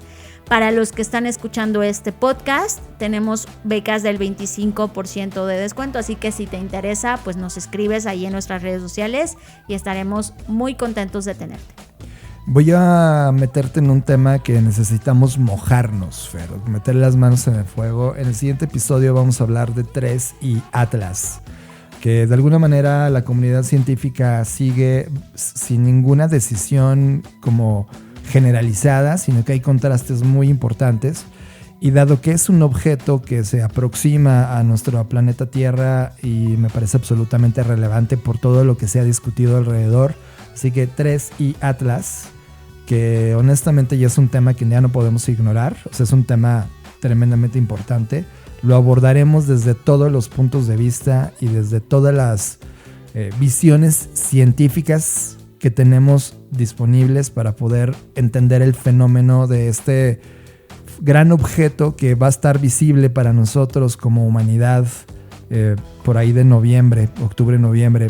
O sea, estamos ya a un par de meses de que esto se vuelva una noticia global, está en el prime de todos, así que llegó la hora de cómo abordarlo, porque hay muchas posturas, así que nos vamos a meter en el tema de 3 y Atlas, porque lo interesante, Fer, lo más bonito es que seguimos observando hacia el cielo y eso me parece esperanzador. Una vez dicho lo anterior, es un placer haber estado con ustedes en esta edición de Creative Talks Podcast. Recuerden que pueden suscribirse en nuestro Patreon para escuchar la versión extendida. Vamos a platicarle de un proyecto que se llama NotPla.o y ya platicaremos de esto en la extensión extendida de Creative Talks Podcast. Yo fui John Black. Y yo, Fernanda Rocha. Nos vemos en el futuro. Gracias por escuchar Creative Talks Podcast, el podcast que habla de creatividad, innovación, diseño, negocios y futuros, con Fernanda Rocha y John Black, fundadores de Blackbot, la compañía que diseña el futuro. Creative Talks Podcast, un podcast presentado por Blackbot y disponible en su versión extendida en exclusiva para Patreon. Creative Talks Podcast. Nos vemos en el futuro. Blackbot House presentó